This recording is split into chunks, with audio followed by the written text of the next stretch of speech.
Bonjour, les cours de Madame Sidibé, c'est parti.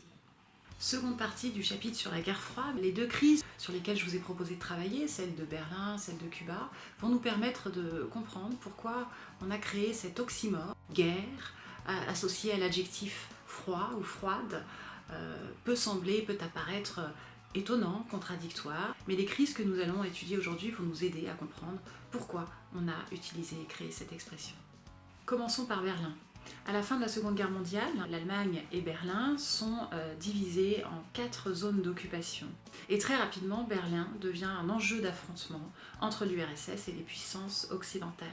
Ceux qui ont travaillé sur le dossier ont retenu que dès 1948, Staline impose un blocus, c'est-à-dire qu'il coupe l'accès terrestre à la partie occidentale de la ville de Berlin. La ville est effectivement située en pleine zone soviétique, et c'est pour lui un moyen de pression très fort. Il espère récupérer toute la ville, que Berlin soit entièrement et exclusivement occupée par les soviétiques. Mais les Américains ripostent par un pont aérien. Il faut imaginer des centaines, voire des milliers, certains jours, milliers de liaisons quotidiennes pour ravitailler la ville et surtout ravitailler ses habitants.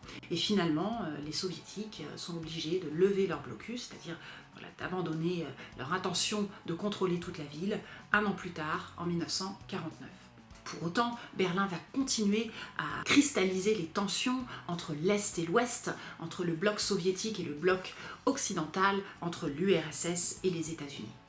En effet, dans les années 60, de plus en plus d'Allemands souhaitent quitter la RDA, c'est le nom de l'Allemagne de l'Est, à partir de 1949. Ils ne supportent plus le régime communiste et pour cela, il leur suffit d'atteindre la partie occidentale de Berlin, puis ensuite, par une liaison aérienne, ils parviennent à atteindre la RFA, le nom de l'Allemagne de l'Ouest. Face à cet exode incessant, qui est un véritable aveu d'échec, le gouvernement soviétique prend une décision terrible. Ceux qui ont travaillé sur le dossier le savent. En août 1961, il décide d'ériger un mur entre la partie occidentale et la partie orientale de la ville de Berlin, afin d'empêcher toute communication, afin d'empêcher tout passage de l'Est à l'Ouest de la ville. Cette construction commence dans la nuit du 12 au 13 août 1961. Ce mur devient, pour des décennies, le symbole de la séparation et des tensions très fortes entre ces deux blocs, de l'incommunicabilité dans laquelle ils se trouvent. Cela n'empêchera pas que des milliers d'Allemands de l'Est continuent à espérer rejoindre l'Ouest en franchissant ce mur, de façon parfois assez rocambolesque. Mais si 5000 d'entre eux y sont parvenus, on estime à 140 le nombre de victimes du mur de Berlin. Vous avez pu étudier un autre moment majeur de crise dans cette période de la guerre froide, à savoir la crise de Cuba.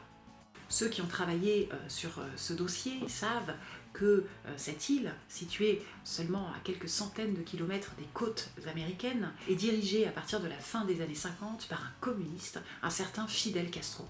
Or, au début des années 60, des avions espions américains découvrent des rampes de lancement de missiles nucléaires installés sur l'île et qui pourraient atteindre le continent américain et particulièrement les États-Unis.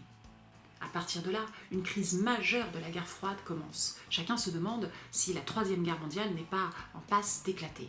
Le 22 octobre 1962, le président américain John Fitzgerald Kennedy prononce un discours très fort, retransmis à la télévision, dans lequel il s'adresse directement aux soviétiques et en particulier à celui qui l'y dirige, Nikita Khrouchtchev. Dans ce discours, le président Kennedy demande très fermement aux soviétiques de retirer les rampes de lancement de missiles. À l'issue de plusieurs journées vécues dans une tension extrême, le président Khrouchtchev accepte finalement de retirer les missiles soviétiques en échange du retrait de missiles américains installés en Turquie. Ces deux crises permettent donc de comprendre pourquoi on a créé cet oxymore. En effet, elles font apparaître deux choses. D'abord, jamais d'affrontement militaire direct entre les deux grands, et par ailleurs, des tensions pour autant extrêmes. Nous arrivons déjà au terme de cette seconde partie. Voici la carte mentale que vous allez pouvoir recopier dans votre cahier, ainsi que le vocabulaire, et pour ceux qui y tiennent, une trace écrite. Pendant les vacances, je vais vous faire étudier des guerres. Et oui, bien que la période soit marquée par un équilibre particulier, où les deux grands ne s'affrontent pas directement, il y a malgré tout des guerres. Vous allez découvrir lesquelles, et puis vous allez découvrir également quelles circonstances ont amené un certain Jimi Hendrix à réaliser cette interprétation exceptionnelle de l'hymne américain.